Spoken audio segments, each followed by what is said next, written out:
Bonjour à toutes et à tous, bienvenue dans le deuxième numéro de Avec Dessy, votre toute nouvelle émission inédite de 11e art. Alors je vous rappelle le principe, tous les mois on va revenir pour vous sur les grands moments du football qui auraient pu se dérouler autrement et dont les conséquences ont eu un impact sur l'histoire plus ou moins récente du football. Alors si vous avez déjà écouté notre première émission, vous connaissez le principe, on revient dans un premier temps sur le contexte avant de s'en plonger dans ce qui aurait pu changer s'il en avait été autrement. Et à mes côtés aujourd'hui, celui pour qui le what if le plus existentiel serait de savoir si l'OM aurait pu gagner le titre en 99 si Bordeaux n'avait pas joué contre le PSG au Parc des Princes lors de la dernière journée. Alex, comment tu vas ? C'est vrai que maintenant que tu le dis, je me demande pourquoi on a choisi le sujet dont on va vous parler tout à l'heure. Ça va très bien Flo, je suis très content d'être avec toi et pour ce nouveau format d'émission et très content de retrouver nos auditeurs. Exactement, nouveau format qui te plaît. Je pense qu'on va avoir de quoi faire en termes de what if sur le football. Ouais, je pense qu'on va aussi bien s'amuser à un peu remixer l'histoire et voir les choses telles qu'on aurait aimé qu'elles soient par moment et à d'autres moments juste... Eh ben écoute, je te propose de commencer. On parlait d'histoire, on va justement pour cette deuxième émission enclencher la machine à remonter le temps. Mais alors pas très fort pour aujourd'hui puisqu'on va se plonger dans la carrière d'un homme qui aura été lâché par son corps. Notre what if du jour, et si la carrière de Yoann Gourcuff n'est pas pourrie par les blessures. Allez, c'est parti. Le déplacement temporel a eu lieu à exactement 1h20 minutes et 0 secondes. Oh, mais c'est pas vrai. Mais regardez ce que vous avez fait, vous avez désintégré Einstein. Calme, voyons, je n'ai rien désintégré du tout. Je peux t'assurer que les structures moléculaires d'Einstein et de la voiture sont intactes. Intact? Mais merde, où sont-ils? Tu devrais plutôt demander, mais merde, quand sont-ils? Tu vois, Einstein vient de devenir le premier être vivant à voyager dans le temps. Bon, dans un premier temps, on vous l'a dit, on vous place le contexte. Alors, Yoann Gourcuff, on va un peu vous présenter sa carrière, ses moments forts comme ses moments faibles. Yoann Gourcuff, c'est déjà un mec qui vient dans un environnement de foot. Son père est évidemment Christian Gourcuff, actuel entraîneur, qui a été entraîneur pendant 20 ou 30 ans, mais qui au moment où Yoann Gourcuff naît en 1986 est joueur encore au FC Lorient. Donc Yoann naît vraiment dans un univers complètement footballisé. Oui, et puis quand on connaît le papa, c'est un mec qui est passionné et qui a réfléchi sur le foot, qui a écrit sur le foot, et c'est vrai Yoann Gourcuff a été bercé au foot, quoi. Voilà, c'est une définition du football, une belle définition du football. C'est pas le football de Jocelyn Gourvenec, quoi. Non, c'est sûr. Quand tu arrives à mettre Lorient sur la carte de France simplement avec des idées de foot, c'est quand même pas mal. Exactement. Bon, en termes de carrière, la carrière de Yoann Gourcuff, elle commence vraiment en 2001. Il a 15 ans alors et c'est le moment où en fait il rentre au centre de formation du Stade Rennais. Stade Rennais qui à ce moment-là, l'équipe A est entraînée par son père, qui a son premier passage au Stade Rennais. Le premier échec, effectivement, c'est un peu une histoire d'amour inachevée pour Christian Gourcuff sur le banc du Stade Rennais. Mais voilà, Yoann Gourcuff intègre le centre de formation en 2001. Le centre de formation du Stade Rennais commence déjà dans ces années-là à être une sacrée référence. Et au bout de la troisième année, en 2003, il va remporter la Gambardella. Il va marquer d'ailleurs un coup franc. C'est une finale qui va être remportée 3-1 par le Stade Rennais. Il marque un coup franc sur le but pour ouvrir le score, je crois, pour le Stade Rennais. Et il y a une belle génération parce qu'il est aux côtés de joueurs comme Jimmy Briand, Grégory Bourillon ou Jacques Fati. Donc encore une fois, on voit la formation dans ces années-là à Rennes qui commence déjà à porter ses fruits. Et rapidement, en fait, il va commencer à intégrer le groupe professionnel dès 2003. Et dès ce moment-là, il signe professionnel, mais il y a déjà l'intérêt de clubs étrangers qui viennent un peu toquer à la porte du Stade Rennais. Oui, parce que c'est comme tu le disais, il a bercé dans le foot, mais il dégageait déjà dès le centre de formation. On a retrouvé pas mal d'anecdotes de ses formateurs qui parlent d'un surdoué, quoi, et de quelqu'un qui est doté d'une élégance rare et d'une vision du jeu qu'on voit très peu en France, surtout à cette époque-là où c'était beaucoup plus axé sur le physique que sur la réflexion et la tactique, quoi. Complètement. Puis dans ces années-là, on est encore 4-5 ans après 98, donc tout le monde regarde la formation française avec un œil assez averti. En plus, il y a ce titre et cette épopée en Gambardella qui fait que tous les projecteurs sont un peu sur Yoann Gourcuff. Il y a des gros clubs qui viennent vraiment toquer à la porte. Il y a Liverpool, Arsenal et dans une moindre mesure, il y a aussi l'Ajax qui vient se renseigner. Mais finalement, en 2003, donc il signe son premier contrat pro au Stade Rennais et il va connaître son premier match en pro en 2004 contre l'AJ Auxerre. Et il va participer cette saison-là sur la deuxième partie de saison à 9 rencontres, alors aucune comme titulaire, mais il va commencer à toquer à la porte de l'équipe première et à se faire une petite place dans le groupe pro. Et en fait, c'est sur la saison suivante où il va vraiment commencer à percer au cours de la saison 2004-2005. Ouais, c'est ça, il va faire une vingtaine de matchs à peu près, bon, pas de but encore, mais en tout cas une vraie présence et un vrai impact sur le jeu. On sent que On voit déjà les prémices d'un numéro 10 un peu à l'ancienne, avec encore une fois beaucoup d'élégance. C'est ce qui marque le plus chez Gourcuff, et on va en reparler surtout pour sa première année bordelaise. Mais déjà, on voit des prémices qui sont très intéressants, et il y a déjà une excitation qui se crée autour de lui. Voilà, on parle de la saison 2004-2005, c'est l'année de ses 18 ans, donc c'est encore un tout jeune joueur, et il participe, comme tu l'as dit, à 21 matchs, toutes compétitions confondues, dont 6 comme titulaire. À seulement 18 ans, alors Mbappé est une comète dans le monde du foot, mais à l'époque, au début des années 2000, c'est encore assez rare de voir des jeunes d'un aussi jeune justement faire vraiment leur trou au sein d'un effectif professionnel. Bah, je dirais qu'au début des années 2000, même les jeunes, ce qu'on appelle les jeunes à l'époque, c'était 22 ouais, voilà, 22, 23. Oui. C'est très rare de voir des gamins de 17, 18 ans éclore. Complètement, il y en avait quelques-uns qui étaient vraiment des comètes, mais c'est beaucoup moins fréquent qu'aujourd'hui, et essentiellement à Rennes, qui a un très bon centre de formation. Cette saison en plus, c'est une putain de réussite, si on peut dire, pour Rennes, parce que Rennes va finir 4ème, ce qui est à ce moment-là un des plus hauts classements depuis des années pour le Stade Rennais. Ils vont donc se qualifier pour la Coupe de l'UEFA pour la saison suivante. Bon, alors ça ne sera pas forcément une réussite, mais Gourcuff, au sein de la saison suivante, donc 2005-2006, il va avoir 19 et 20 ans pendant cette saison. Là, il va vraiment s'imposer comme un titulaire du Stade Rennais. Il va disputer 36 matchs. Il va marquer 6 fois, dont un but contre Lyon, à Gerland, sur une victoire 4-1 du Stade Rennais, qui vraiment, à ces moments-là, a des pics où c'est une équipe ultra costaud. On se souvient de Monterrubio, on se souvient d'Alexander Frey, mais Gourcuff fait partie de cette équipe-là. Et ouais, complètement. Et puis c'était peut-être aussi histoire d'envoyer un message à Aulas pour lui dire que je te préviens, je vais vous faire souffrir. Exactement. Ans. On reparlera ça un petit peu de la carrière plus tard. Alors c'est une place que Rennes, c'est une saison à laquelle Rennes va finir à la 7ème place. Donc on se dit tiens, il y a une régression par rapport à l'année d'avant, ce qui est inéluctable. Mais Rennes finit 7ème à seulement 3 points de la 3ème place. Donc la saison 2005-2006 est une saison ultra serrée, et au final, en termes de points, Rennes n'est pas si loin que ça d'accrocher la Ligue des Champions. Oui, puis Rennes, Jules pourrait en parler mieux que nous, hein, mais c'est une équipe qui est toujours à peu près dans ces eaux-là, entre 10 et 5, et qui essaye de se maintenir dans cette partie de tableau. Donc qu'il fasse 7ème, on se dit régression, mais c'est pas... on n'attend pas de ce club qui soit 4ème tous les ans, 5ème tous les ans. Exactement. Et au terme de cette saison 2005-2006, qui commence vraiment à être une saison où on se dit ok, là il y a vraiment un très bon joueur qui a même pas 20 ans, Johan Gourcuff va s'envoler direction la Lombardie. Et la découverte du haut niveau, en fait, parce que passer de Rennes, donc il signe au Milan AC, d'abord en prêt avant qu'il soit transféré définitivement.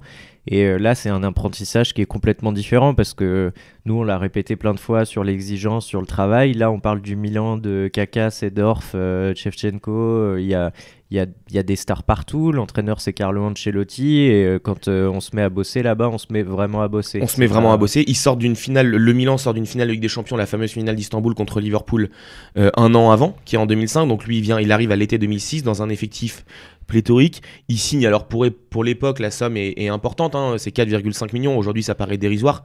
Mais à l'époque, 4,5 millions pour un jeune joueur qui a grosso modo même pas 50 matchs en pro, ça reste une somme qui n'est pas négligeable. Un mec que tu as vu une trentaine de fois en Ligue 1 en tout et pour tout, il faut les placer. Comme tu dis, à cette époque-là, on claquait pas des 15 millions sur des gamins sur le moindre jeune qui avait joué 20 matchs. Quoi. Exactement. Ouais. Salut Ousmane Dembélé.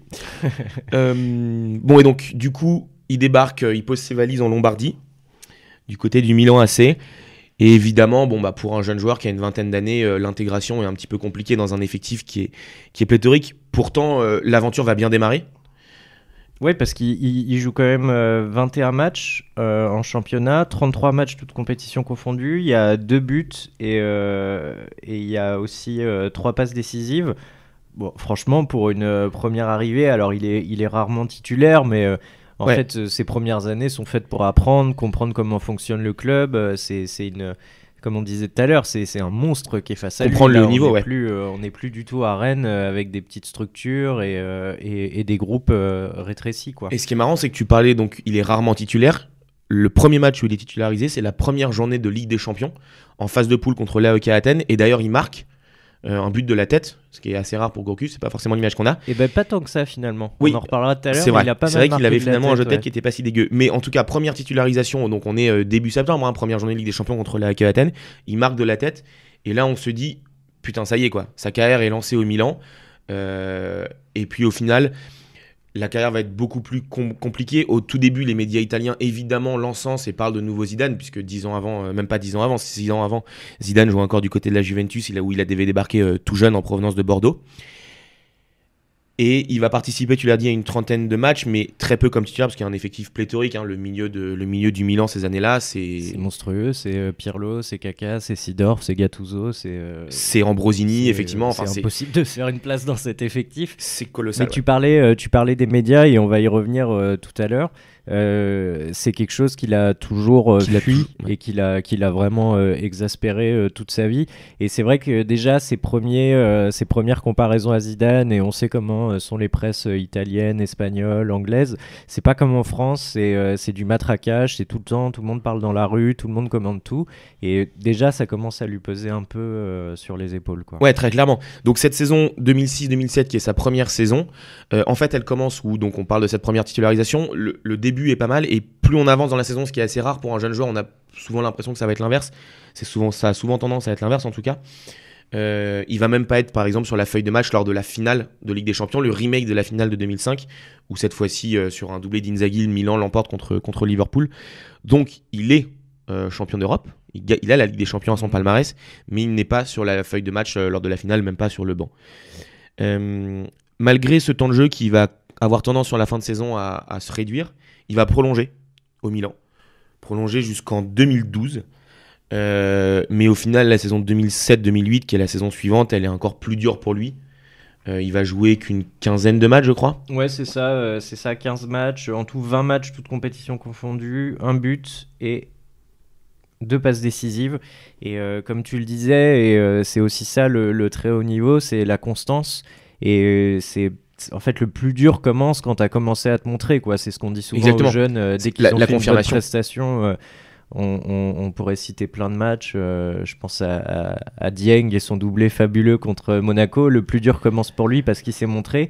Et là, Gourcuff, en fait, dès la deuxième année, il est dans le dur parce qu'il doit confirmer, il doit faire plus d'efforts. On lui fera pas de cadeaux, c'est Milan. Et ça commence à grincer des dents, y compris à Milan, au sein du staff et de la direction. Voilà, donc seulement une quinzaine de matchs sur cet exercice 2007-2008 où le Milan est vainqueur sortant de la Ligue des Champions dans un effectif pléthorique. Il commence sérieusement à se poser des questions, il a 21-22 ans à ce moment-là. Et puis il y a une expérience qui est douloureuse aussi pour lui puisque son père, Christian Gourcuff, qui est à l'époque entraîneur, va critiquer la gestion du Milan AC et notamment la gestion de Carlo Ancelotti et d'Adriano Galliani qui est donc le directeur sportif du Milan. Et Christian Gourcuff va déclarer que Gourcuff doit avoir plus de temps de jeu et qu'il a été très mal utilisé, qu'on n'utilise pas des jeunes comme ça. On sait que Christian Gourcuff a une grosse appétence, a une grosse tendance à lancer beaucoup de jeunes. Il va critiquer la gestion donc, du grand Milan AC, du grand Carlo Ancelotti. Et Ancelotti va lui répondre dans les colonnes de la Gazzetta dello Sport en disant que Gourcuff ne peut pas remplacer Kaka. Il est beaucoup plus lent et moins dynamique. Et donc on voit en fait à ce moment-là qu'aux yeux d'Ancelotti, il n'y a pas de débat possible. Gourcuff ne peut pas, en tout cas à ce moment-là, augmenter son temps de jeu. Comment lui en vouloir ? Je note juste que Gourcuff nous a fait une petite Véronique Rabiot pour l'époque. Exactement, parce que Christian Gourcuff va parler dans la Gazzetta dello Sport, donc dans le journal italien. C'était sûrement aussi pour préparer Ancelotti à sa venue au PSG plus tard, quand il sera confronté à ça aussi. C'est possible. Et donc, à la fin de cette deuxième saison du côté du Milan, avec les Rossoneri, il y a l'arrivée d'un joueur à l'été 2008 qui va en fait définitivement pousser Gourcuff à demander à quitter le club. C'est l'arrivée de Ronaldinho qui débarque en provenance du Barça, qui pose ses valises du côté du Milan AC. Et là, forcément, Gourcuff se dit un joueur de plus offensif. Alors pas forcément dans le même registre évidemment, mais un joueur de plus offensif. En termes de temps de jeu, il se dit que ça va vraiment être de plus en plus compliqué. Et il va voir la direction et demande avec son agent à être prêté. Ce que le Milan va lui accorder. Et il va être prêté à Bordeaux. Pour ces petites années milanaises, avant de passer sur ces grandes années bordelaises, on se souvient que beaucoup de joueurs du Milan ont a posteriori critiqué le manque d'intégration de Yoann Gourcuff. Évidemment, le plus connu, c'est Maldini, qui a jamais vraiment cité et qui a jamais vraiment détaillé ce qui est reproché à Gourcuff, mais qui avait reparlé 10 ans après son passage à Milan du passage de Gourcuff, en disant que Gourcuff savait très bien pourquoi ça avait été un échec, qu'il y avait eu des comportements inappropriés, qu'il avait fait des fautes. Et il finissait en disant je n'ai pas besoin de dire de ce dont il s'agit, il sait très bien de quoi je parle. Mais qu'un mec comme Maldini revienne à la charge comme ça, et on en reparlera au moment de l'équipe de France parce que c'est des déclarations qui lui ont porté préjudice, qu'un mec comme Maldini revienne à la charge comme ça, c'est vrai qu'on se dit il y a peut-être eu, et c'est ce qu'on se disait, face à cette grande institution et cette rigueur, il y a peut-être eu un manque de travail ou un comportement qui n'était pas vraiment approprié. Et je pense que la déclat de son père est très mal passée en interne aussi auprès de tous les historiques de Milan, quoi. Effectivement, alors on se souvient de presque 10 ans après son passage au Milan où Maldini un peu libère sa parole.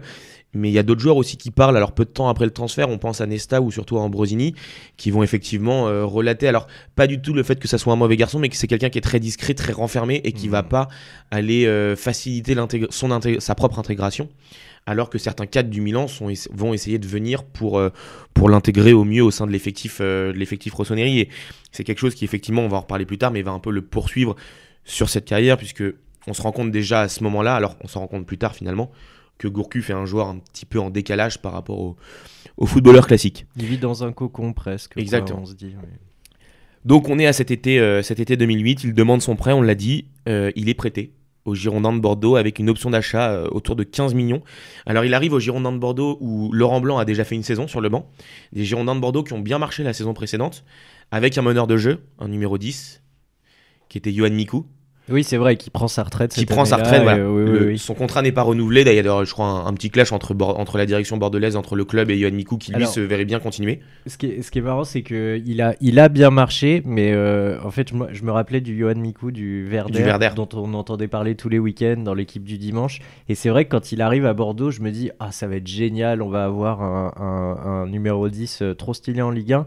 Il fait une bonne saison, mais je ne l'avais pas trouvé au niveau de ses années allemandes. Il faut dire aussi qu'il était sur la fin, et comme tu l'as dit, il prend sa retraite dans la foulée, quoi. Voilà. Pour Yoann Mikou, d'ailleurs, c'est un retour, parce que c'est un peu... Alors, il est formé à Cannes, il commence à Cannes. D'ailleurs, il a un parcours qui ressemble énormément à Zidane. Lui aussi, Yoann Mikou, numéro 10, qui commence à Cannes, avant de filer aux Girondins et de partir en Italie. Bon, lui, pour le coup, ça avait été à Parme, avant, effectivement, tu l'as dit, de devenir une des légendes de l'histoire du Werder. Mais effectivement, c'est très intéressant parce que Yoann Mikou est ce genre de numéro 10 un peu à la Zidane, et on va le voir aussi à la Gourcuff, très collectif, très porté sur la passe, sur le beau geste, très soyeux. Donc Yoann Gourcuff débarque à l'été 2008 en prêt pour remplacer Yoann Mikou, qui vient donc de quitter le club et de partir à la retraite. Et puis là, tout de suite, c'est le début d'une histoire complètement folle. C'est l'amour fou. C'est l'amour fou, que ça soit entre Laurent Blanc et surtout, on parle de Jean-Louis Gasset, qui est déjà l'adjoint de Laurent Blanc à l'époque, qui va le suivre ensuite en équipe de France et au PSG. Mais c'est une histoire d'amour complètement folle qui arrive entre ces trois hommes. Yoann Gourcuff se sent dans une confiance absolue vis-à-vis de ce duo d'entraîneurs, l'entraîneur et l'entraîneur adjoint. Et là, il va commencer la saison sur les chapeaux de roue. Ouais, on parlait de cocon tout à l'heure, et c'est vraiment à mettre au crédit de Laurent Blanc et Jean-Louis Gasset, c'est qu'ils ont réussi à exploiter 100% des capacités de Gourcuff et à mettre sa tête à l'endroit de manière à ce qu'en fait il se sente aimé, il se sente protégé, il se sente entouré, et pas en fait il faut voir Gourcuff comme un ovni du foot moderne. Exactement. On va décrire après son personnage un peu plus en détail, mais déjà à l'époque on commence à voir qu'il fuit beaucoup les médias, il fuit les caméras, il fuit les couvertures de magazines. C'est quelqu'un qui a pas envie de se montrer, il a envie d'être tranquille dans son coin. Et en fait, ce que Gasset et Blanc ont réussi à faire, c'est à le mettre du coup on détaillera un peu après, mais ce 4-4-2 losange où il joue vraiment en pur numéro 10, un peu décroché, il part souvent du côté gauche pour repiquer dans l'axe. Ouais, ça c'est d'un point de vue tactique, effectivement, c'est sa tendance. D'où la comparaison avec Zidane qui était d'autant plus importante. Exactement. Et cette année-là, cette année 2008-2009, on voit le plus beau Gourcuff qu'on reverra jamais. Ouais. Et peut-être la plus belle partition d'un numéro 10 en Ligue 1 pendant toute une saison, quoi. On parlait de l'aspect mental où le duo d'entraîneurs, Laurent Blanc, Jean-Louis Gasset, le positionne comme un joueur chéri, et ils vont lui donner énormément d'attention. D'un point de vue tactique, tu le disais aussi, ils vont aussi le placer comme le métronome du jeu, et ça va lui aller à merveille. Ce rôle va lui aller à merveille. Et Bordeaux commence tout de suite la saison de la plus belle des manières. Allez voir un de ses premiers buts avec les Girondins de Bordeaux, c'est un but contre Toulouse où il fait un crochet, il ramène la balle derrière lui. Alors on n'est pas sur une roulette et puis derrière il finit. C'est franchement magnifique. Le but est ouais, franchement.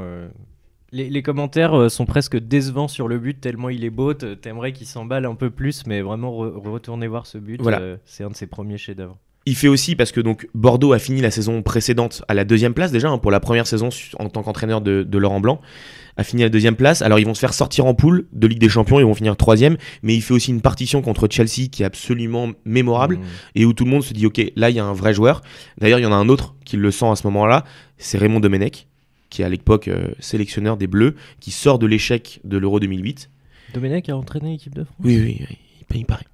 Et qui va donc très rapidement le prendre dès l'été 2008 pour offrir à Yoann Gourcuff ses premières sélections. Alors, dans un premier temps en tant que remplaçant, mais dès août 2008, en fait, il vient de débarquer à Bordeaux et Domenech sent que Gourcuff va être une star à Bordeaux et qui va donc devoir le prendre en équipe de France. Et c'est marrant parce que quand on préparait l'émission, on se disait mais c'est pas possible, il n'était pas en équipe de France dès la première année en 2008, mais c'est vrai, on peut mettre ça au crédit de Domenech. C'est peut-être un des seuls trucs bien qu'il a fait. Remarque, on pourrait aussi l'accuser de l'avoir mis trop tôt en avant et de ne pas l'avoir assez protégé. Mais finalement, Gourcuff lui rend très bien parce que dès les premiers matchs, il y a ce match contre la Roumanie où Domenech est très critiqué et on murmure que... On sort d'une défaite 3-1 contre l'Autriche en match de préparation 2-3 jours plus tôt. Ah, le fameux Mexès qui saute pas et où il fallait un escabeau, je crois. Domenech avait dit il aurait fallu un escabeau à Mexès. Et finalement, c'est Gourcuff qui sauve Domenech avec une frappe de 30 mètres monstrueuse, vraiment exceptionnelle. Une relation technique avec les joueurs autour qui est très bonne. Il est très bien intégré dans ce collectif. On lui donne la balle, il joue avec les autres. C'est l'année bénie pour Gourcuff, tout se passe bien, il est excellent et on peut pas du tout présager de ce qui va se passer par la suite. Et donc cette saison 2008-2009, elle continue et au final on connaît l'histoire, mais Bordeaux va être champion, Bordeaux va décrocher le titre. Alors on voulait vous faire un petit cadeau, le petit cadeau c'était vous donner le 11 des Girondins de Bordeaux, vous allez voir que c'est le 11 qui va finir champion devant l'Olympique de Marseille. Du coup Flo tu vas m'aider un peu parce que je pense que je vais avoir des petits trous, mais donc on a Ramé dans les buts, ouais. Diawara Planus en défense centrale. Exactement, Planus qui va connaître même une sélection en équipe de France pas longtemps après ça, qui va faire Naïsna du coup. Et oui, il y a Mathieu Chalmé qui est là, qui est latéral droit, exactement. À gauche j'ai besoin d'aide à gauche. Trémoulinas à gauche, ouais. Doute, ouais. Un milieu de récupérateur qui était fantastique. Alou Diarra et Fernando. Ouais, Fernando aussi. Avec effectivement ce losange, avec Wendel aussi. Joueur complètement sous-coté. Super joueur. Qui cette année-là a fait une saison mais qui est magnifique. Qui met notamment sur la... On va parler d'un match contre le PSG, un 4-0, où il met une tête assez incroyable de très loin. C'est vrai. Gourcuff donc en numéro 10, dans ce 4-4-2 en losange. Et une attaque. Chamakh. Kavenaghi, je crois pas qu'il soit titulaire à tous les matchs. Kavenaghi, ça peut tourner. À ce moment-là, effectivement, ça alterne beaucoup entre Kavenaghi et Gouffran. Sachant qu'on a aussi sur le banc Gabriel Aubertan ou d'autres joueurs. Jussier, Bellion, effectivement. Ouais, on a, c'est un bel effectif et on a une défense qui est très solide, un très bon milieu de terrain récupérateur avec Diarra, Fernando, Wendel. Et puis on a trio Diawara, Planus, Diarra, fallait le bouger. Exactement. Et puis on a ce duo qui, au-delà des performances individuelles, va avoir une connexion incroyable. C'est le duo Marwan Chamakh, Yoann Gourcuff, qui va faire une saison complètement hallucinante. Et ce fameux triple 1-2 qui est resté gravé dans la mémoire de tous les Bordelais. Et d'ailleurs, on le verra par la suite, parce que la carrière des deux joueurs, quand ils quitteront Bordeaux, alors pour des raisons différentes, et Chamakh était un super joueur à Bordeaux, mais n'avait pas un quart du talent de Yoann Gourcuff. Chamakh va partir à Arsenal, il va être en échec, et puis derrière, sa carrière va être lui aussi un long déclin. Et pour Gourcuff, il va en être un petit peu de la même sorte pour lui aussi. Donc cette saison 2008-2009, Bordeaux va être champion. Donc on l'a dit, devant l'OM. Ils vont aussi remporter la Coupe de la Ligue. Yoann Gourcuff va être excellent du début à la fin de la saison. Il est élu meilleur joueur de Ligue 1. Il est élu meilleur joueur de Ligue 1. Il va mettre 16 buts, toutes compétitions confondues, pour un numéro 10, dont 12 en Ligue 1. Donc il est dans le top 10 des meilleurs buteurs de Ligue 1. En toute compétition confondue, que ce soit avec Bordeaux ou l'équipe de France, il va jouer 60 matchs. Ouais, ce qui est énorme. C'est la seule fois, on vous rassure. Ce qui est énorme. La saison suivante, je crois qu'il joue aussi une 55 matchs, quelque chose comme ça. Mais voilà, c'est complètement fou. Tu l'as dit, il est meilleur joueur de Ligue 1, plus beau but, Contre le avec PSG, ce but contre le PSG. On se l'écoute. On se l'écoute. C'est un bon compromis physique technique, les Girondins de Bordeaux cette saison, c'est clair. Wendel, ça aussi c'est un bon ballon. Et encore une fois, Trébolinas a pris son couloir. C'est un superbe centre. Il y aura moins de monde devant le but à mon avis. Ouais, mais sur le deuxième ballon, ils sont là. Avec Chalmé, avec Gourcuff. Deux fois exceptionnel Yoann Gourcuff. Quel On but. le compare à Zidane, mais on va le comparer encore un peu plus à Zizou. Après un tel enchaînement, Gourcuff, magique, Bordeaux 3, Paris Saint-Germain 0. On va se régaler des ralentis. Ce joueur est unique. Voilà, donc Grégoire Magreton complètement fou. C'est une victoire, alors 4-0 ou 4-1 4-0, ouais, ouais, 4-0. Pauvre Je Samy voulais mettre Traoré. un peu de baume au cœur, mais non. Donc effectivement, il y a ce but complètement fou. Allez le voir sur YouTube ou si vous ne l'avez pas vu, mais c'est grosso modo une récupération assez haute de Bordeaux. Le ballon lui revient dans les pieds. Il est entouré de 4 défenseurs. Il fait une première roulette pour éliminer Armand. Il arrive devant Traoré. Il fait double contact. Frappe mi-pointu, mi-externe dans la foulée. Lui, il dit que c'est un pointu, mais c'est vrai qu'elle prend une telle courbe, on dirait qu'elle sort. On est du sur un but entre-deux, au ouais. début. Ouais, c'est vrai. Mais je me rappelle très bien de son but. J'étais chez moi, mes parents regardaient la télé dans le salon. J'ai hurlé comme un fou, alors que je suis pas du tout pour Bordeaux. Mais bon, c'était contre Paris, ça aide aussi. Mais je sais pas si j'ai vu des buts plus beaux. Vraiment, c'est quelque chose qui est gravé dans ma mémoire à jamais, quoi. Et puis évidemment, numéro 10, Bordeaux, jeune, réussite avec l'équipe de France, réussite avec Bordeaux. Mais ce but-là, c'est du Zidane. Ouais, bien sûr. C'est une bien roulette, sûr. c'est une roulette zidanesque. Bien sûr, et il y a cette scène qui est géniale aussi, et Margoton le dit dans le commentaire, où il repasse le but sur l'écran géant du stade, et t'as tous les supporters qui, à chaque râteau, à chaque double contact, sont en train d'hurler d'admiration et de plaisir, tellement l'action est d'une fluidité. Et c'est là où tu as raison, où tu dis que c'est zidanesque, tout est fluide, tout est maîtrisé, il y a une gestion de son corps dans l'espace, alors que Gourcuff est grand, quoi. C'est pas un petit joueur dribbleur. Et puis c'est pas un mec, mais comme Zidane d'ailleurs, qui va aller tenter des dribbles sur chaque match.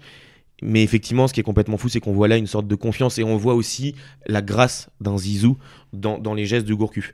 On parle de ce match contre PSG avec ce but. Son match d'ailleurs contre le PSG est fantastique. Je crois que le lendemain dans l'équipe, il doit avoir 8 ou 9. C'est-à-dire qu'au-delà de son but, c'est vraiment un match incroyable. Donc cette saison-là, il est champion, il marche sur l'eau, il finit 20e au classement du Ballon d'Or. Et il y a une phrase qui résume un peu, je trouve, cette année, et l'élégance qu'il dégageait, et c'est lui-même qui le dit. Il raconte que je voulais que ce soit joli, faire les choses bien, tous les trucs de guerrier, de combativité et de duel, c'était pas mon truc. J'ai toujours voulu prendre soin de la balle au tennis, parce qu'il adore le tennis aussi. Ouais. Et il jouait d'ailleurs avec ballon de foot. Ancelotti au tennis du côté du Milan. Presque le caresser, être en harmonie avec lui. Et ça, c'est un truc très argentin, le rapport au ballon, à la balle, et cette harmonie avec le ballon. On vous retrouvera ça, mais des vidéos où des joueurs embrassent le ballon avant de tirer un penalty ou un coup franc, lui font une petite caresse, le cajolent vraiment. Il y a cette communion, et c'est beau qu'un mec comme Gourcuff qui correspondait totalement à ça, et aussi ce rapport à la balle et cet amour pour le ballon. Exactement. Alors, la saison 2008-2009 se termine. Bordeaux est champion, fait le doublé avec la Coupe de la Ligue. Yoann Gourcuff a marché sur l'eau. Évidemment, Bordeaux lève l'option d'achat. Alors, il a négocié un petit peu à la baisse. Je crois qu'il pèse 13,6 millions. Mais évidemment, voilà, Yoann Gourcuff reste à Bordeaux. Et Bordeaux continue d'ailleurs le début de la saison 2009-2010 sur la même lancée que la saison 2008-2009. Ouais, Comme Gourcuff d'ailleurs. Ouais, comme Gourcuff, comme Blanc, comme on va vous expliquer après le point de bascule qui a fait que la saison des Girondins a chuté. Mais à la trêve, ils sont champions d'automne et ils ont, je crois, 12 points d'avance sur l'OM. Donc vraiment, on se dit, ils sont en train de rouler sur le championnat. Ils vont faire le doublé, gagner 2 titres de suite, et il n'y aura pas de sujet parce qu'ils sont au-dessus de tout le monde. Ils se baladent vraiment. Ils sont dans la continuité de leur saison précédente, et en Ligue des Champions, ils sont très bons aussi. Mais alors la Ligue des Champions, là, c'est quelque chose. Bordeaux va terminer premier de sa poule. 5 victoires, 1 nul, c'est-à-dire 16 points sur 18, dans une poule où ils sont avec la Juve et le Bayern. Alors certes, ce ne sont pas les meilleurs Juve et le Bayern, mais l'exploit est colossal. Un club français qui finit devant la Juve et le Bayern. Tout avec 5 victoires, un seul nul. Enfin, c'est complètement irréel ce que fait Bordeaux. Gourcuff est tout aussi incroyable que sur la saison précédente. Ils vont se retrouver en 8e de finale contre l'Olympiakos. Ils vont passer. Donc on est au mois de février. Ils vont passer contre l'Olympiakos, avec notamment un coup franc excentrique de Gourcuff qui est absolument incroyable. Mais ce moment contre l'Olympiakos, donc on est mi-février, grosso modo, c'est aussi un peu le début des moments compliqués pour Yoann Gourcuff et pour Bordeaux, parce que Bordeaux est leader encore jusqu'au mois de février. Et Bordeaux va s'écrouler. C'est-à-dire que Bordeaux est leader au mois de février. Bordeaux ne terminera même pas la saison sur une place européenne. Bordeaux va terminer la saison à la 6e place, donc premier en février, 6e à la fin. Yoann Gourcuff va commencer à avoir quelques absences pour blessure. Alors à ce moment-là, on n'a aucun. Ça ne présage en rien. Ça présage en rien forcément le reste, exactement. Mais au final, c'est ses premières blessures. Peut-être expliquer que ce déclin et cette chute de Bordeaux coïncide au moment où Laurent Blanc est annoncé à la tête de l'équipe de France, puisqu'il va remplacer Raymond Domenech après la Coupe du Monde 2010. Et ce qui est très étrange, c'est je me rappelle très bien qu'il a passé 3 mois à dire non, je suis entraîneur des Girondins. Alors qu'on savait très bien qu'il allait prendre. Voilà, c'était officiel. Enfin, c'était officieux, mais tout le monde le savait. C'est comme si les joueurs l'avaient lâché en fait. Exactement. Il n'avait plus du tout de prise sur le groupe. Et ce qui est encore plus étrange quand tu sais qu'ils avaient 10 points d'avance à la trêve et qu'ils se baladaient, qu'ils roulaient sur le championnat, de décrocher comme ça et de lâcher, c'est dire comme le mental est précieux dans le foot. Exactement, important, parce que donc on a cette lancée de 18 mois, que ça soit du début de la saison 2008, enfin toute la saison 2008-2009 et la première partie de saison 2009-2010 où Bordeaux continue à être extraordinaire. Et à partir du mois de février, ça se complique. Bordeaux chute au classement. Bordeaux se fait sortir en quart de finale de Ligue des Champions par l'Olympique Lyonnais. 3-1 au cumulé. Bordeaux va perdre la finale de la Coupe de la Ligue contre Marseille. Et Bordeaux va tout perdre. Bordeaux va tout perdre. Ouais, c'est Marseille qui est champion à la fin de la saison. Avec d'ailleurs Souleymane Diawara qui était à Bordeaux la saison précédente. Et tout le monde se foutait de sa gueule en disant t'as bien fait de te barrer, en sachant qu'à la trêve il était 10 points derrière son ancien club. Exactement. Yoann Gourcuff revient quand même de blessure sur la fin de saison. Il n'empêche pas la dégringolade, on le dit, donc des Girondins. Mais il va être sélectionné pour la Coupe du Monde 2010 par Raymond Domenech. On ne vous rappelle pas la manière dont on est allé à cette Coupe du Monde. Voilà. La main de Thierry Henry, le but de William Gallas en barrage contre l'Irlande. Il est titulaire sur le premier match, le match nul 0-0 contre l'Uruguay. Et à ce moment-là, sortent déjà dans la presse, et de toute façon, tout œil averti sur le football le voit, il n'y a aucune entente avec les autres joueurs de l'effectif.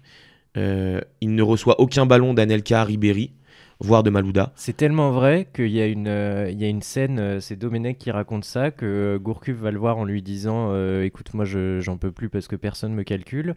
Et Domenech va voir l'analyse vidéo du groupe France. Oui, il avait un analyse vidéo. Et lui demande montre-moi des scènes où il lui passe la balle pour que je lui dise en gros, tu vois, tais-toi et joue quoi. Sauf que le mec lui répond je ne peux pas faire ça, c'est impossible, je n'ai aucune image. Exactement. Tout ça sort dans la presse. On se souvient déjà du premier moment irréaliste et surréel, de cette Coupe du Monde.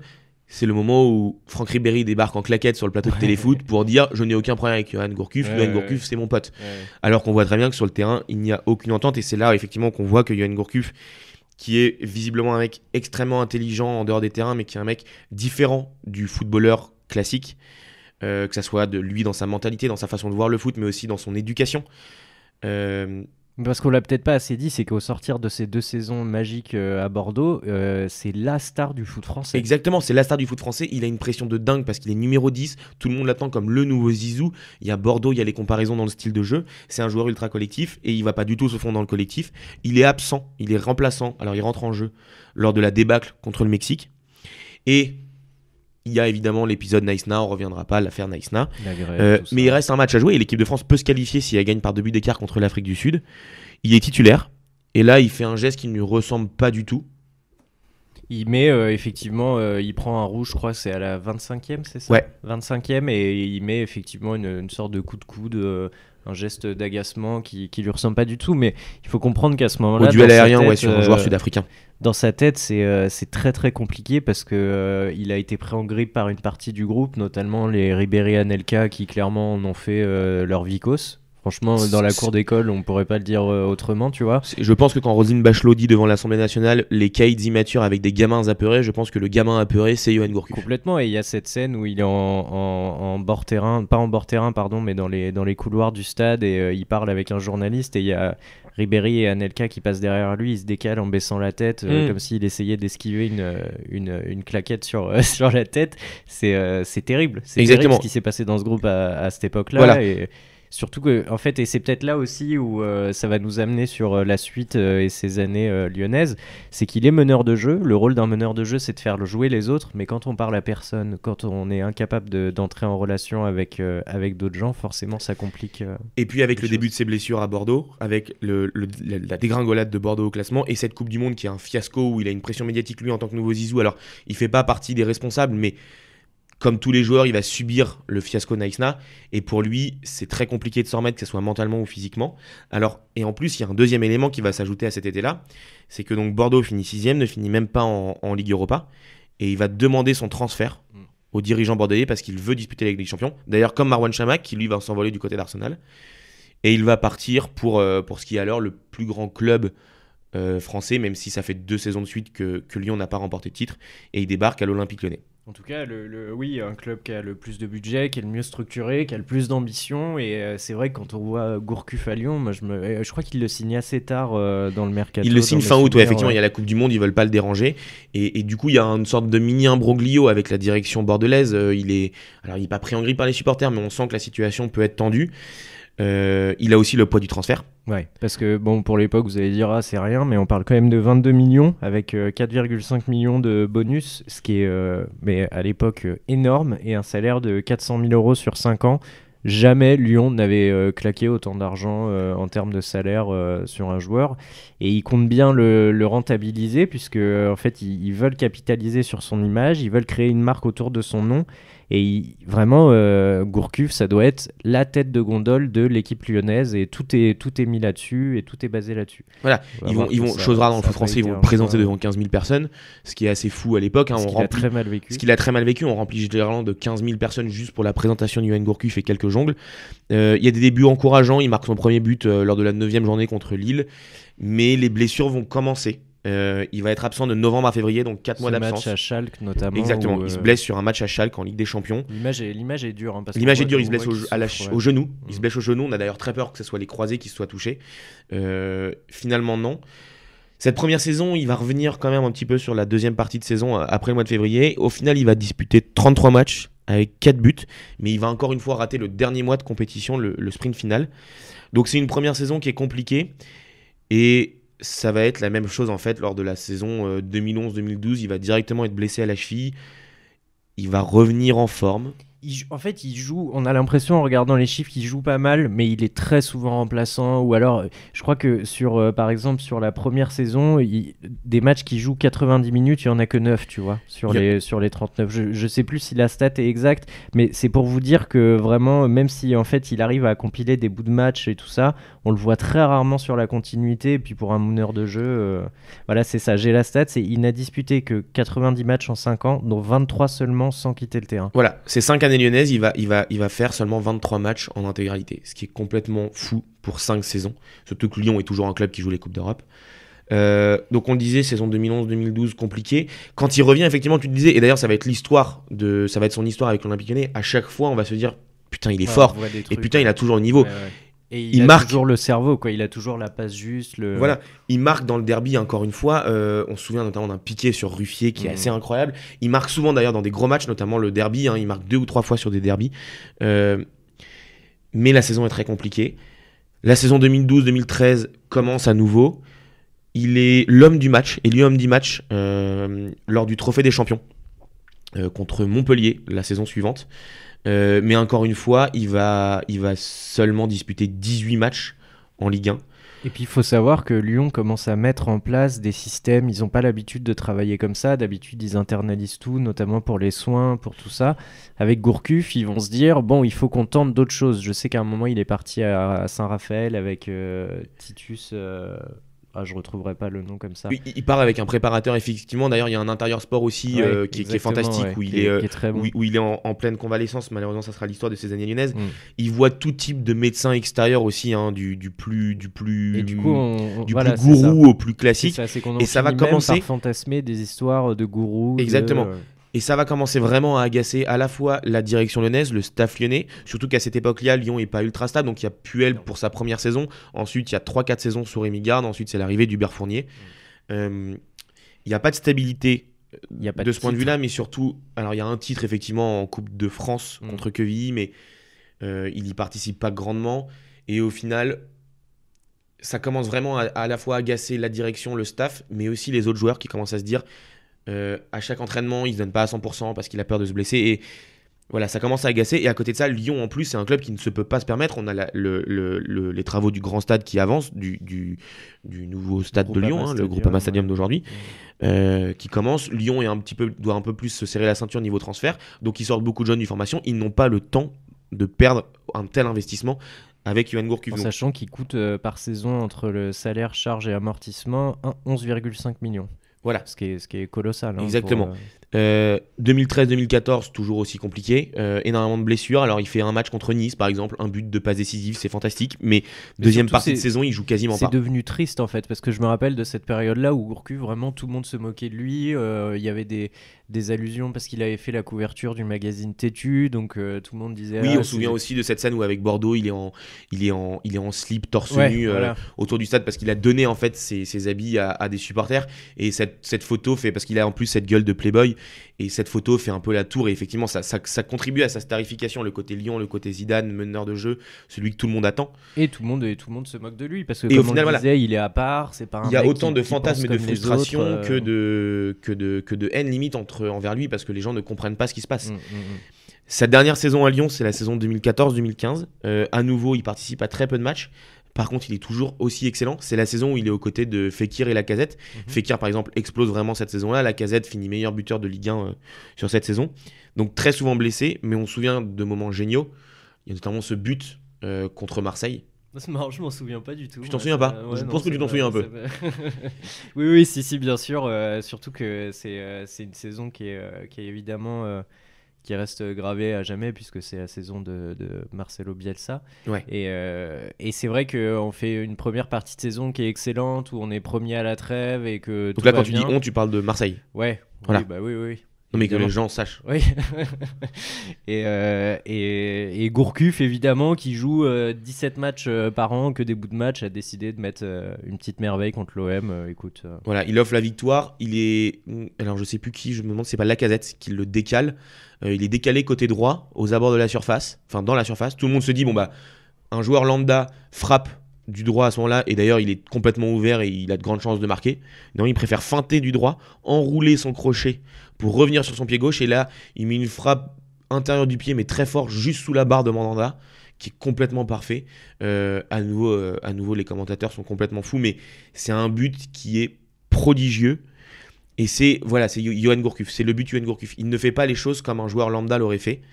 Et c'est à la fois efficace, magnifique. Il offre la victoire à ce moment-là à Lyon dans un match ultra important, puisque Lyon, l'OM et le PSG sont au coude à coude pendant toute cette saison. Et c'est malgré tout une saison pour lui, malgré ce but qui est encore une fois très compliqué. Et c'est la fin de son aventure. Toujours en dents de scie. Et puis ici, je crois qu'on avait le nombre de blessures qu'il a comptabilisé à Lyon. 20 blessures. Il fait 20 ou 21 blessures en moins de 5 ans à Lyon. Donc tu le disais, seulement 23 matchs disputés en intégralité. Il va quitter l'Olympique Lyonnais libre. Il va s'envoler pour Rennes, retourner à Rennes pour son club formateur.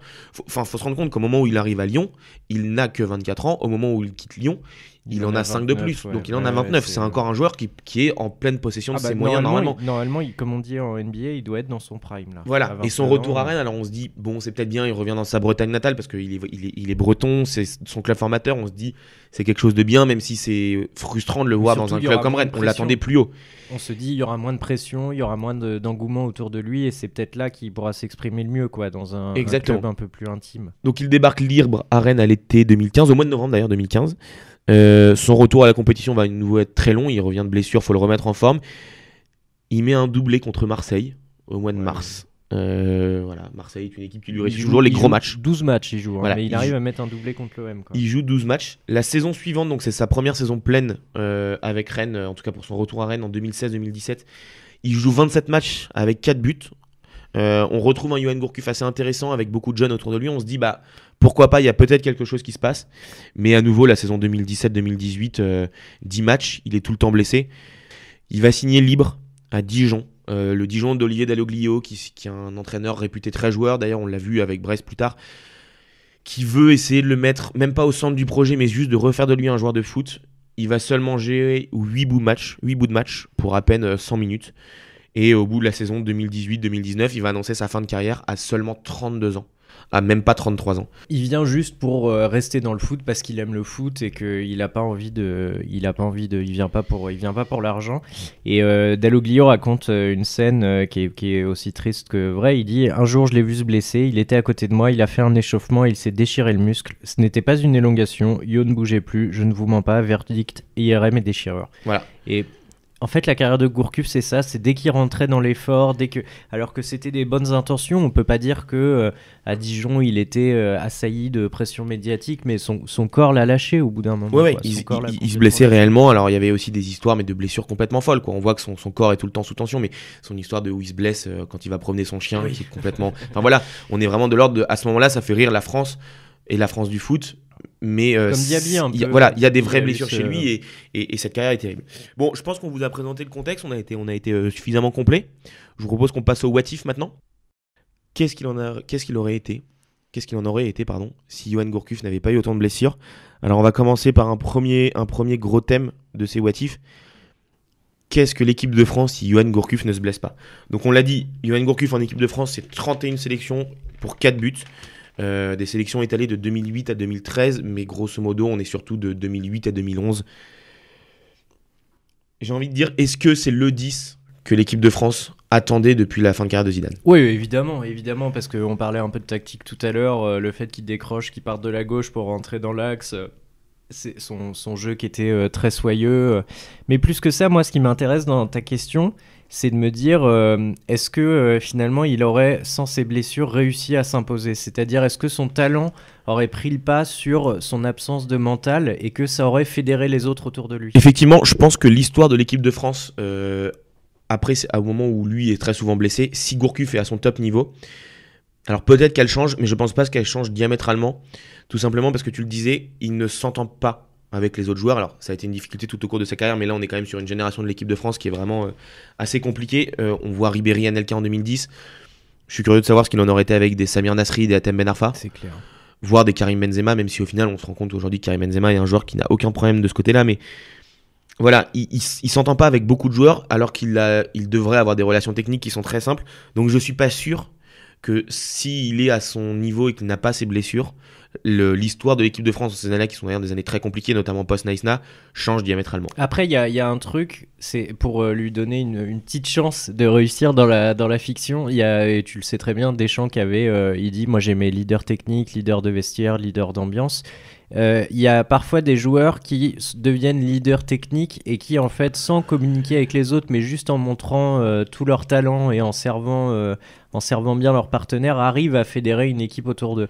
Mais le truc, comme tu le disais, c'est que c'était tellement violent l'équipe de France à ce moment-là que c'était aussi un peu se battre face à des moulins à vent, quoi. Exactement. Alors après, il y a un autre truc aussi qui aurait pu jouer en sa faveur, et au final, il a eu pas mal de sélections aussi dans ces années-là, mais c'est qu'en 2010, après le fiasco de Naïsna, c'est Laurent Blanc qui prend les rênes de l'équipe de France, Jean-Louis Gasset est son adjoint, donc Gourcuff, et d'ailleurs il est souvent appelé par Laurent Blanc, arrive dans ce cocon qui est reformé, ce cocon bordelais avec deux entraîneurs qui vont à la fois qui comprennent son jeu et qui comprennent sa personnalité. Et au final, même s'il met 3 buts sous Blanc en 2010 et en 2011, il n'y a pas de grand changement, alors essentiellement parce qu'il est très souvent blessé, mais même s'il n'y a pas ces blessures, je suis pas sûr qu'il réussit à s'imposer sur la durée sous Blanc, sous l'ère Laurent Blanc. Faut savoir... Il y a beaucoup de si en fait. Il y a ça, il y a la pression médiatique parce que devenir le numéro 10 des Bleus titulaire, il faut aussi pouvoir le supporter et on sait que ça c'était une galère pour lui. Exactement, et au final même Laurent Blanc, alors parce qu'il y a des blessures et des méformes, mais à l'Euro 2012, donc on le sait, l'équipe de France fait quart de finale et se fait éliminer par l'Espagne avec encore une fois des petites affaires avec Nasri Ben Arfa. lui est présélectionné dans la liste des 26. Dans la liste des 26 par Laurent Blanc pour l'Euro 2012. Il y a 3 joueurs qui ne seront pas retenus pour l'Euro 2012. Yoann Gourcuff en fait partie. Donc même Laurent Blanc le présélectionne et finalement ne lui fait plus confiance jusqu'au bout. Parce qu'il le sait souvent en méforme physique, mais aussi parce qu'il est, il est probablement au courant et il le voit que son entente avec les joueurs de l'équipe de France pourrait être compliquée. Déjà en 2010 à Naïsna, il parlait à Lioris Toulalan. Voilà, c'est tout. Il y a aussi la Coupe du Monde 2014, même si ça fait plus loin, mais mine de rien, la Coupe du Monde 2014, il n'a que 28 ans. Donc il n'est absolument pas question qu'il y soit. Mais si jamais il n'y a pas ces blessures, est-ce qu'il peut y être ? Et du coup, en finale, dans toutes ces années-là, donc de 2010 à 2014, 2015, on voit beaucoup de joueurs qui ont des profils un petit peu similaires à lui. Des joueurs, des milieux offensifs, soit sur le côté, soit en tant que 10. On voit Nasri, on voit évidemment la comète Marvin Martin avec son doublé au début. Mais on voit surtout Nasri et Valbuena. Est-ce que tu penses, alors notamment sur l'Euro 2012 où c'est Nasri qui est titulaire et la Coupe du Monde 2014 où c'est plutôt Valbuena, est-ce que tu penses, toi, qu'à ce moment-là, il peut, s'il n'a pas ses blessures, être titulaire à la place de Nasri en 2012 et de Valbuena en 2014 ? Gourcuff, le Gourcuff de 2009, il a 3 Valbuena par jambe et je pense qu'il mange Nasri au petit-déj tranquillement, parce que même si tu sais très bien que j'adore Nasri et que j'avais tous les maillots, j'avais tout, mais faut revoir les matchs de cette année 2008-2009 à Bordeaux où on a un niveau de grâce et de QI football. Effectivement, s'il garde son niveau et s'il n'a pas les blessures jusqu'en 2012-2014, je pense qu'il est probablement titulaire. C'est sa première vraie grosse saison, donc tu te dis le mec ne peut que progresser, quoi. Ouais, tu lui mets un corps correct, il peut que progresser et prendre encore plus d'importance au sein des groupes. Et puis en plus, à partir de 2014, il y a une nouvelle génération qui arrive avec les Pogba, les Griezmann, qui sont des joueurs qui auraient pu avoir, je pense, une relation technique. Alors peut-être que Griezmann, ça aurait été compliqué dans le sens où il se serait peut-être marché dessus, mais qui auraient pu avoir une relation technique avec Gourcuff. Et pas que technique, incroyable. C'est des mecs plus sympas, plus abordables. Exactement. Tu vois, c'est pas le même. En fait, il y a aussi ce truc, c'est avec Gourcuff, on se dit, il est vraiment mal tombé, quoi. Ouais, il est vraiment mal tombé, effectivement. Bon, on va finir sur l'équipe de France. Le dernier si Gourcuff n'avait pas eu ses blessures, c'est que s'il avait été en équipe de France beaucoup plus longtemps, est-ce que Valbuena est aussi longtemps en équipe de France ? Et si l'affaire de la sextape en fait n'existe pas ? Du coup, s'embrouille pas. Si Gourcuff est régulièrement en équipe de France, peut-être que Valbuena n'y est pas, et donc l'affaire de la sextape au final n'est juste une affaire en justice et il n'y a pas de problème de Benzema en équipe de France, il n'y a pas cette affaire de sextape. Mais bon. Peut-être que Valbuena est même pas sélectionné, du coup il parle pas avec Benzema. Mais du coup, on ne refera pas l'histoire.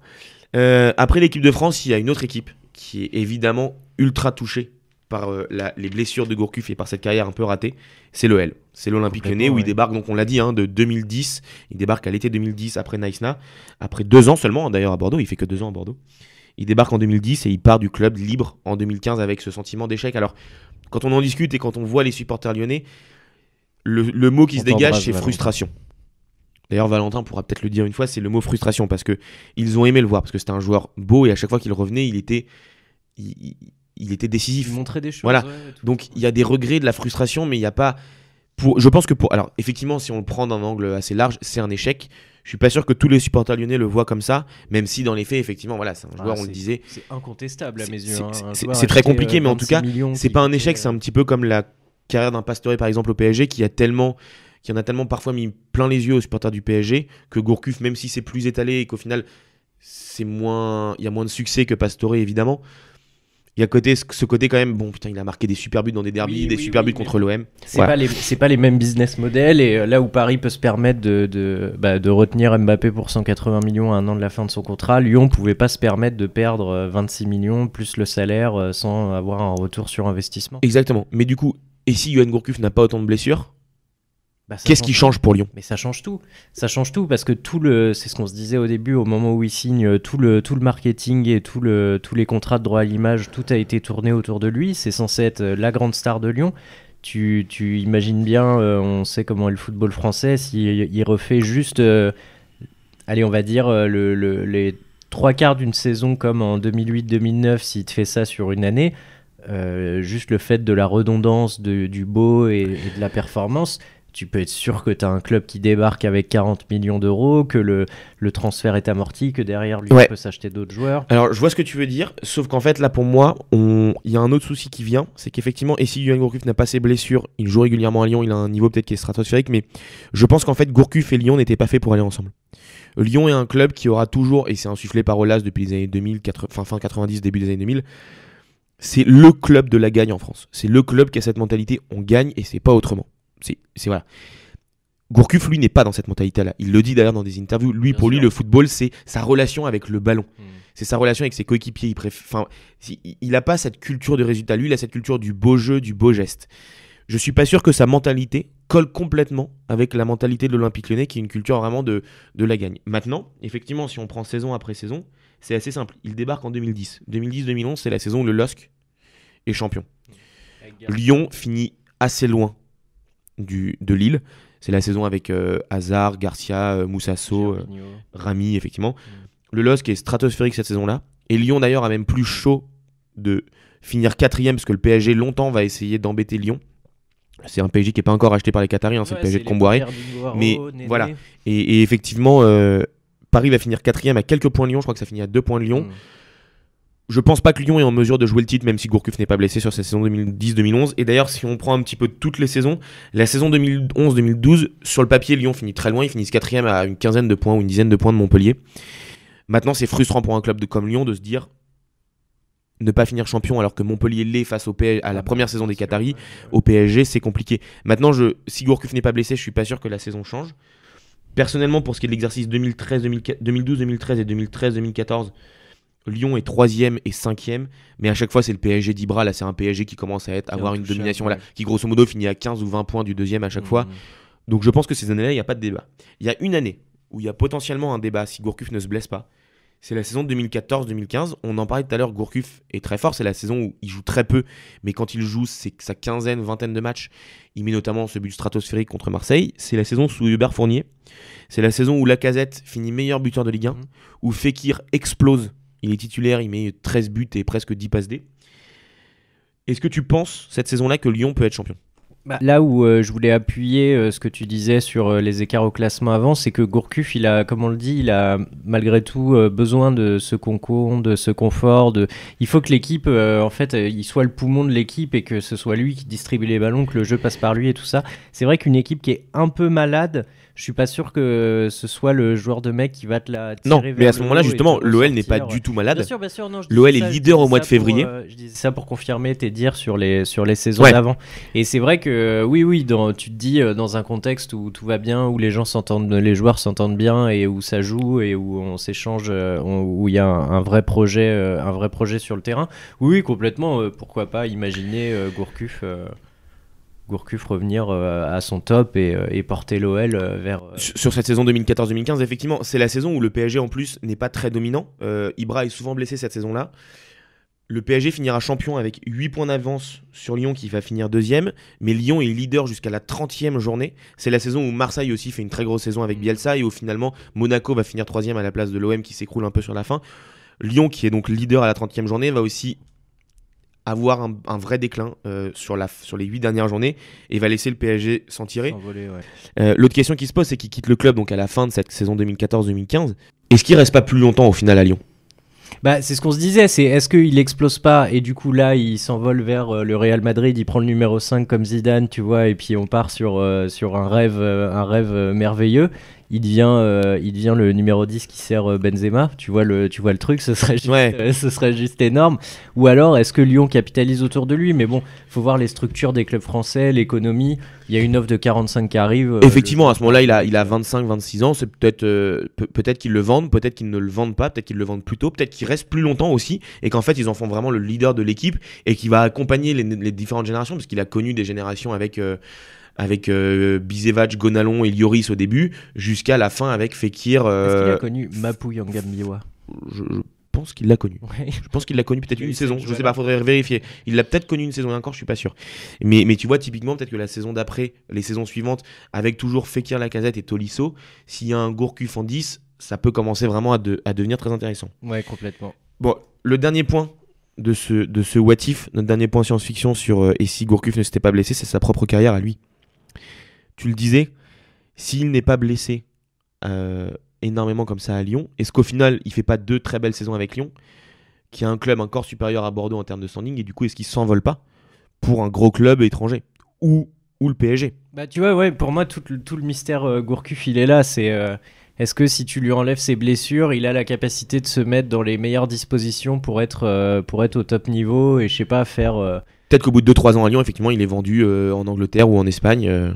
Et est-ce que derrière il tient? Est-ce que le retour dans le gros club, parce qu'on sait bien que c'est toujours, même si Lyon c'est très bien structuré, il y a un centre d'entraînement qui est merveilleux, il y a un centre de formation qui est monstrueux, mais c'est pas pareil de débarquer au Real, de débarquer au Barça, d'aller à City, à Liverpool. Mais par contre, l'OL aurait peut-être pu capitaliser sur une grosse vente et un peu améliorer ses budgets dans ces années où au final il est pas forcément, il est un peu irrégulier, mais pas forcément très loin à chaque fois. C'est ce qu'on se disait pour l'OL, mais même pour lui, voilà, la question c'est vraiment. En fait, il se sera jamais vraiment challengé, Gourcuff. Il s'est challengé parce qu'il a dû faire preuve de beaucoup de patience, parce que la redondance des blessures a fait que... Mais il s'est jamais vraiment challengé sur la performance régulière en continu, quoi. Et c'est ça, en fait, la plus grosse frustration. Et je comprends quand les supporters lyonnais disent... évidemment que quand on pense à Gourcuff, on est frustré. Mais du coup, c'est très dur de répondre à ceux-ci parce que... y a rien qui te dit qu'il aurait réussi à performer dans un gros club avec le mental qu'il avait, parce que là, effectivement, c'est encore autre chose. En tout cas, s'il ne se blesse pas et qu'il fait une belle carrière à Lyon, soit en restant, soit en partant, ce qui est à peu près sûr aussi, c'est qu'il ne revient pas à peine, à même pas 30 ans du côté de Rennes. Hein. Il revient à Rennes en 2015, donc il a 29 ans. C'est un peu un aveu d'échec, mine de rien, de revenir dans son club formateur qui ne joue pas régulièrement la Ligue des Champions, enfin qui ne joue pas à ce moment-là la Ligue des Champions du tout. Même si l'histoire est belle, il y a un peu un aveu d'échec. Peut-être qu'il serait revenu à Rennes et l'histoire aurait été encore plus belle s'il était revenu à 32-33 ans pour finir sa carrière. Du coup, ce qui est aussi clair, c'est qu'il ne finit pas sa carrière si tôt que ça, à 32 ans, et encore moins à Dijon. Non, bah évidemment. Non, mais la fin de carrière de Gourcuff, elle dit tout de comment il a fini en miettes physiquement et mentalement. Et c'est évident que le parcours logique, ça aurait été un peu comme Zidane, c'est le progressif, quoi. C'est Bordeaux, Juve, Real. Tu peux imaginer bien sûr Gourcuff qui fait Bordeaux, Lyon, donc déjà c'est un step, chose qui était quand même très rare parce que à l'époque Lyon certes achetait souvent des bons joueurs du championnat mais pouvait pas se permettre d'acheter le meilleur joueur du championnat. Exactement. Prenait des joueurs très bons mais le meilleur joueur partait souvent à l'étranger dans un gros club justement pour continuer sa progression. Lui s'était rajouté une case en plus, à savoir Lyon. La suite logique, évidemment, c'était d'aller plus haut encore. On dit peut-être que s'il n'a pas ses blessures et qu'il poursuit sa progression à l'OL, il va dans un club étranger au bout de peut-être de 2-3 ans et Lyon remplit ses caisses. Il y a peut-être aussi un autre club qui s'intéresse à lui, c'est peut-être le PSG. Le PSG est racheté par les Qataris, on le sait, à l'été 2011. La première saison des Qataris, ils ne sont pas champions, mais c'est la saison 2011-2012. Et tout de suite, à l'été 2011, les Qataris achètent Javier Pastore, qui est numéro 10, qui débarque de Palerme. Est-ce que si Gourcuff marche sur l'eau pendant un an avec Lyon lors de la saison 2010-2011, est-ce que le projet Qatari et Leonardo ne se dit pas putain, plutôt que d'aller chercher 40 millions, un Argentin du côté de Palerme, est-ce qu'on va pas mettre ces 40 millions sur le numéro 10 de l'équipe de France, qui est le joueur français que tout le monde veut voir? Ah mais c'est sûr, déjà est-ce qu'il aurait coûté ce prix-là à ce moment-là avec la redondance des performances? C'est une question qui est horrible. C'est une question qui est horrible et de toute façon, choisir d'enlever Pastore de la Ligue 1 et du championnat. Exactement. Et puis ça reste de la science-fiction. Est-ce que Lyon aurait accepté même à un gros prix de le vendre à un concurrent direct qui est le PSG? Et à ce moment-là, on ne sait pas encore ce que le PSG va devenir. Et puis l'autre chose, c'est aussi Leonardo est tout de suite directeur sportif en 2011. On sait qu'il a tous ses réseaux en Italie. Est-ce qu'il va vraiment chercher un joueur dans le championnat de France où il a moins de réseaux? Peut-être pas. Maintenant, effectivement, il y a une question d'image. Si le PSG commence son projet avec comme star Johan Gourcuff, qui est la numéro 10 de l'équipe de France... On se rappelle des débats continus, il n'y a pas assez de Français à Paris, il faut plus de Français à Paris. L'histoire peut peut-être en être autrement. Bon, il y a un dernier point, évidemment, sur la carrière de Johan Gourcuff. S'il n'est pas blessé, quelle image il laisse aujourd'hui dans l'imaginaire collectif du football français? Bah c'est ça moi qui me... En fait quand tu te replonges dans la carrière de Gourcuff, tu te dis mais qu'est-ce qu'il a morflé ce gars? Qu'est-ce qu'il a morflé? Ce qu'il a pris dans les dents On vous dit pas qu'il va terminer Ballon d'Or. Il finit sa saison 2008-2009, là l'année 2009 où il est stratosphérique, où il est en plein cœur de ce 18 mois complètement fou. Il finit 20e au Ballon d'Or. À ce moment-là, il n'a que 22 ans, 23 ans. Effectivement, l'idée n'est pas de vous dire qu'il deviendra Ballon d'Or, mais s'il n'est pas blessé, il devient peut-être le numéro 10 de l'équipe de France, peut-être qu'il va dans un plus gros club, ou au PSG, ou qu'à Lyon, il fait des saisons extraordinaires. Peut-être qu'au final, on n'a pas cette image-là qu'on a de Yohan Gourcuff aujourd'hui. Non, c'est sûr, parce qu'on le disait beaucoup tout à l'heure, tout le monde s'est foutu de sa gueule. Yohan Gourcuff, c'était fragile. Il y avait un à la fois Roland, physiquement et mentalement. Je trouve qu'il y avait un petit Roland d'homophobie derrière tout ça, tu vois, de dire... on l'a vu en slip, on l'a vu sur la couve de Tétu, c'est un beau gosse, il a une tête de mannequin. En gros, il a rien à faire dans le foot. En gros, c'était ça, tu vois, tous les sous-entendus qu'il y avait. Peut-être qu'il y aurait eu une acceptation de ce personnage qui est intelligent, qui est différent, qui est certes un peu à part de tout ça, mais franchement, est-ce que c'est grave, quoi ? Qu'est-ce qu'on préfère comme façon de faire, de penser ? Est-ce qu'on préfère le côté bourrin, fouteux, un peu bas du crâne, ou justement des mecs qui s'élèvent un peu et qui cherchent d'autres relations et d'autres choses, quoi. Effectivement, dans l'imaginaire, s'il est numéro 10 de l'équipe de France et qu'il cartonne en club, peu importe où, son image change. On n'a pas cette image-là du mec fragile mentalement et du mec fragile surtout physiquement, où tout le monde au final se fout de la gueule de sa carrière et se foutait de sa gueule pendant qu'il jouait. Voilà, on a probablement une image de lui qui est complètement différente. Ça se trouve, c'est un mec qui n'est pas à 31 sélections et 4 buts comme il en est, mais si ça se trouve, il est à 80 ou 90 sélections, 20 buts, et c'est un des meilleurs joueurs de l'équipe de France dans les années 2010, et peut-être que en 2016, il aurait eu que 30 ans. Donc peut-être qu'il est dans le groupe qui fait l'Euro, voire la Coupe du Monde 2018, on sait pas. Il y a évidemment énormément de SI. En tout cas, ce qui est terrible, c'est que c'est probablement le plus grand fantasme du foot français après Zizou. Il arrive en équipe de France 2 ans après la retraite de Zidane. Ouais.